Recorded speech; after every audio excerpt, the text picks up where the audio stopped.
Panolti no Yolikniwan. Hola amigos, el día de hoy me va a apoyar en este video una amiga muy especial. Hola, mucho gusto, soy Abby. El día de hoy Abby nos va a enseñar cómo decir el verbo ir con los pronombres personales yo, tú, él, nosotros, ustedes, ellos, ellas. Mioj, yo voy. Tioj, tú vas. Yawi, él va o ella va. Yahweh, nosotros vamos. Non Yahweh, ustedes van. Yahweh, ellos van o ellas van.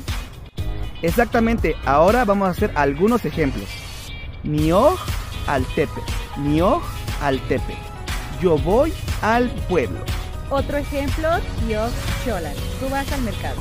Otro ejemplo, Yahweh, mila. Nosotros vamos al campo de milpa. Uno más. Non Yahweh temachtilcal. Non Yahweh temachtilcal. Ustedes van a la escuela. Otro ejemplo, Yahweh chansi. Ellos van a casa.